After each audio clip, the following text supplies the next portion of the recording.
Hello friends, welcome to study smart way. आज हम आपके लिए पर्यावरण अध्ययन की विशेष क्लास लेकर आए हैं। चलिए शुरू करते हैं आज की क्लास। आज का पहला क्वेश्चन आपके सामने है, विश्व पर्यावरण दिवस कब मनाया जाता है? 5 जून, 1 मई, 21 जून या 7 अक्टूबर? आप सभी लोग जानते हैं विश्व पर्यावरण दिवस 5 जून को मनाया जाता है, इसलिए आपका ऑप्शन नंबर 1 बिल्कुल सही हो जाएगा। चलिए शुरू करते हैं अगला क्वेश्चन। निम्न में से विषम को चयनित कीजिए। सौर ऊर्जा, पवन ऊर्जा, ज्वारीय ऊर्जा या प्राकृतिक गैस। विषम को चयनित कीजिए का मतलब है कि इनमें से कोई भी 3 ऑप्शन एक से हैं और एक ऑप्शन अलग है। जो अलग ऑप्शन है उसको आपको मार्क करना है। तो इसमें से सौर ऊर्जा, पवन ऊर्जा और ज्वारीय ऊर्जा, ये तीनों नवीनीकरण का ऊर्जा का उदाहरण है, जबकि प्राकृतिक गैस नवीनीकरण ऊर्जा का उदाहरण नहीं है। इसलिए आपका ऑप्शन नंबर 4 बिल्कुल सही हो जाएगा। आगे बढ़ते हैं अगले क्वेश्चन पर। क्वेश्चन नंबर 3, प्रकाश संश्लेषण क्रिया में पादपों द्वारा वातावरण में कौन सी गैस अवशोषित की जाती है? ऑक्सीजन, नाइट्रोजन, कार्बन डाइऑक्साइड या जलवाष्प? आप सभी लोग जानते हैं प्रकाश संश्लेषण क्रिया में पौधे कार्बन डाइऑक्साइड गैस का अवशोषण करते हैं और ऑक्सीजन गैस को रिलीज करते हैं। इसलिए इसका ऑप्शन नंबर 3 सही हो जाएगा, क्योंकि इसमें पूछा जा रहा है कौन सी गैस अवशोषित की जाती है। जहाँ अवशोषित आएगा वहाँ कार्बन डाइऑक्साइड गैस बोला जाएगा, इसलिए कार्बन डाइऑक्साइड गैस बिल्कुल सही है। चलिए आगे बढ़ते हैं अगले क्वेश्चन पर। निम्नलिखित पौधों में से कौन सा वृक्ष का उदाहरण है? बरगद, गुलाब, मेहंदी, तुलसी? कौन सा वृक्ष का उदाहरण है? तो गुलाब, मेहंदी और तुलसी ये तीनों हैं पौधे, और जो रह गया वो हो गया वृक्ष। इसलिए आपका ऑप्शन नंबर 1 बिल्कुल सही हो जाएगा, बरगद वृक्ष का उदाहरण है। चलिए आगे बढ़ते हैं अगले क्वेश्चन पर। मनुष्य के हृदय में कितने कक्ष होते हैं? 3, 4, 2 या 1? मनुष्य के हृदय में 4 कक्ष होते हैं। इसमें से 2 होते हैं निलय, 2 होते हैं निलय और 2 होते हैं आलिंद।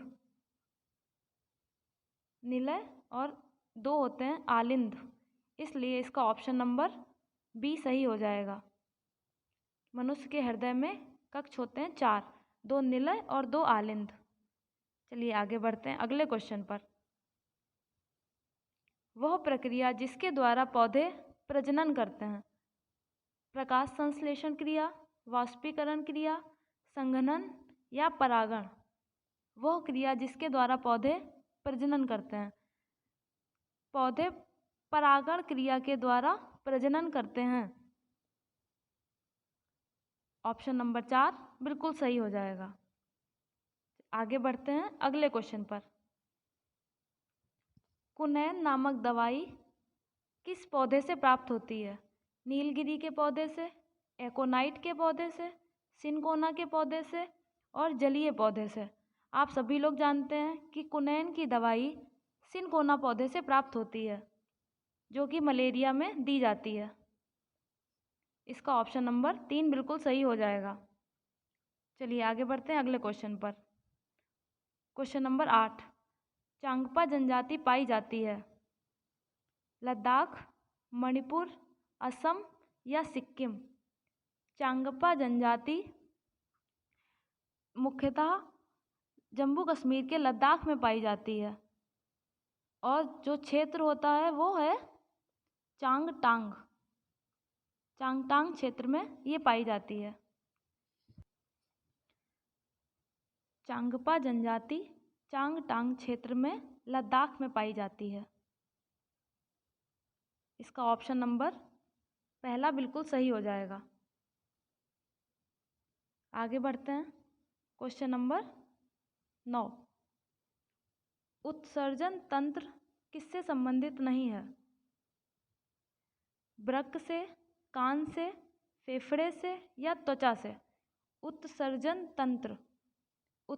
तंत्र कान से संबंधित नहीं है, क्योंकि कान एक ज्ञानेंद्रिय है। इसलिए ये ऑप्शन सही हो जाएगा। ऑप्शन नंबर बी सही। आगे बढ़ते हैं अगले क्वेश्चन पर। क्वेश्चन नंबर 10, निम्न में से किसका मूल उद्भव स्थान भारत में नहीं है? आम, केला, नारियल, स्ट्रॉबेरी। किसका मूल उद्भव स्थान भारत में नहीं है, यानी कि जो मूल रूप से भारत में नहीं पाया जाता है? इसका आपका ऑप्शन नंबर 4 बिल्कुल सही हो जाएगा। ऑस्ट्रेलिया का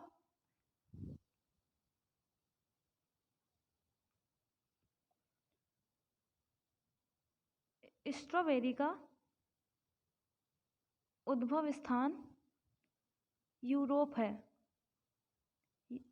यूरोप के फ्रांस में सर्वप्रथम स्ट्रॉबेरी का उत्पादन किया गया था, इसलिए स्ट्रॉबेरी का मूल उद्भव स्थान भारत नहीं है।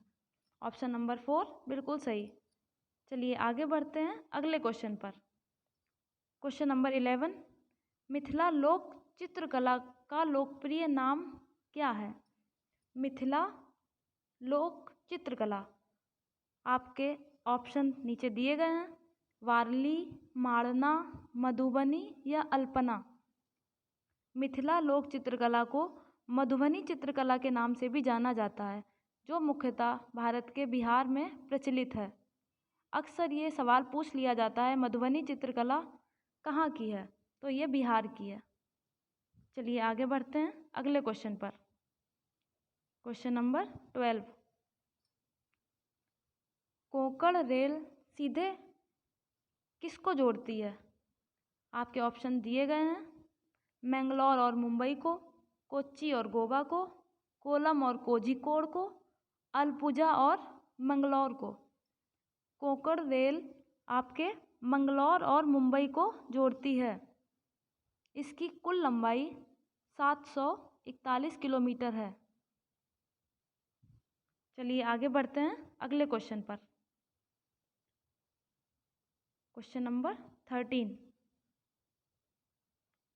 पैनक्रियाज या अग्न्याशय में कौन सी कोशिकाएं होती हैं?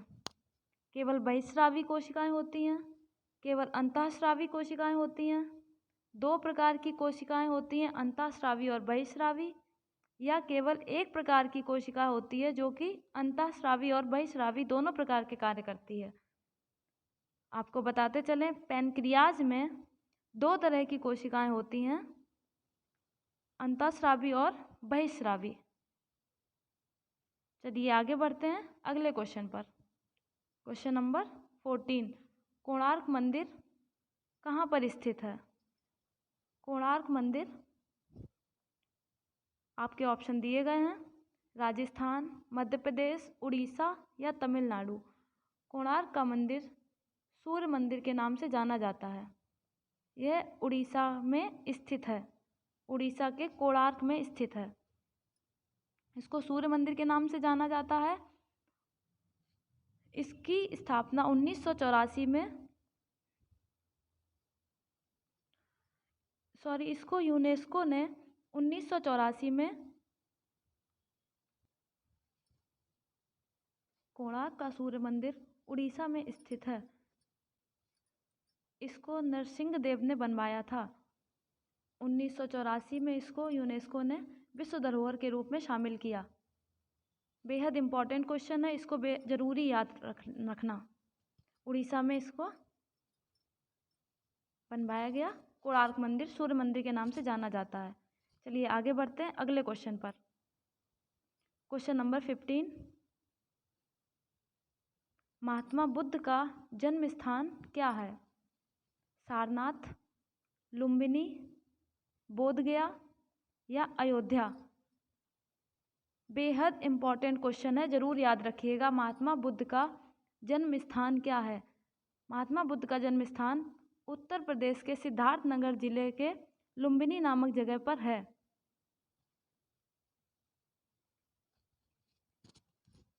इसका ऑप्शन नंबर बी सही हो जाएगा। चलिए आगे बढ़ते हैं अगले क्वेश्चन पर। 10% नियम किसके द्वारा दिया गया है? आपके ऑप्शन नीचे दिए गए हैं। लिंडमान द्वारा, गोल्ड मान द्वारा, बैक मान द्वारा या उपरोक्त में से कोई नहीं। 10% का नियम 1942 में दिया गया था। इसको लिंडमान द्वारा दिया गया। अक्सर ये सवाल अक्सर क्वेश्चन पूछ लिया जाता है।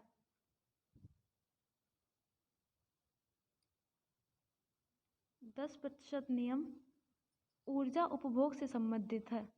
इसको लिंडमान द्वारा दिया गया है 1942 में। चलिए आगे बढ़ते हैं अगले क्वेश्चन पर। क्वेश्चन नंबर 17, निम्न में से कौन सा अनुच्छेद सार्वभौमिक मानवाधिकार सुनिश्चित करता है? ऑप्शन दिए गए हैं, अनुच्छेद 10, अनुच्छेद 15, अनुच्छेद 20 या अनुच्छेद 25। सार्वभौमिक मानवाधिकार सुनिश्चित करता है आपका अनुच्छेद 15 धर्म, मूल, वंश, जाति, लिंग या जन्म स्थान के विभेद के बिना समानता का अवसर प्रदान करता है। इसलिए आपका अनुच्छेद 15 बिल्कुल सही हो जाएगा। ऑप्शन नंबर बी बिल्कुल करेक्ट है। चलिए आगे बढ़ते हैं अगले क्वेश्चन पर। क्वेश्चन नंबर 18, इतिहास में पहली परमाणु दुर्घटना कब हुई? बेहद इम्पॉर्टेंट क्वेश्चन है, इसको ज़रूर याद रखिएगा। इतिहास में पहली परमाणु दुर्घटना कब हुई? आपके ऑप्शन नीचे दिए गए हैं, 16 अगस्त 1945, 9 अगस्त 1945, 6 अगस्त 1945 या 8 अगस्त 1945। आपको बताते चलें, इतिहास की पहली परमाणु दुर्घटना 6 अगस्त 1945 को हुई, जो कि जापान के हिरोशिमा पर 6 अगस्त को हिरोशिमा पर अमेरिका द्वारा परमाणु विस्फोट किया गया। इसके बाद फिर 9 अगस्त को नागासाकी पर बम गिराया गया, परमाणु बम विस्फोट किया गया। इसलिए आपका ऑप्शन नंबर 3 बिल्कुल सही हो जाएगा। इसमें पूछा गया पहली परमाणु दुर्घटना कब हुई, तो ये आपकी 6 अगस्त को हुई हिरोशिमा पर। ऑप्शन नंबर 3 बिल्कुल सही है। चलिए आगे बढ़ते हैं अगले क्वेश्चन पर। क्वेश्चन नंबर 19, श्वेत फेफड़ा कैंसर किससे होता है?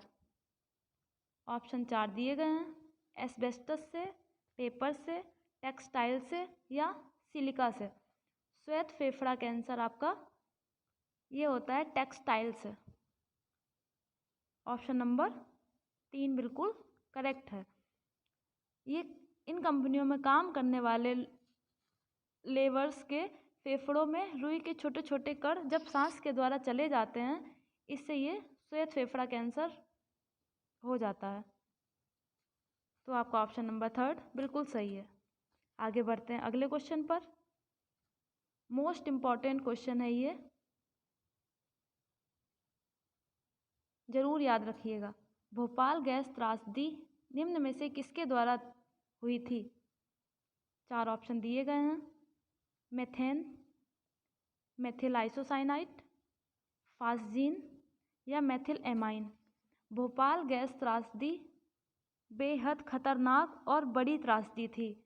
ये आपकी मेथिल आइसोसाइनाइड के कारण हुई थी। आपका ऑप्शन नंबर बी बिल्कुल सही है। 1984 में ये पेस्टिसाइड कंपनी में मिथाइल आइसोसाइनाइड के रिसाव के कारण हुई थी।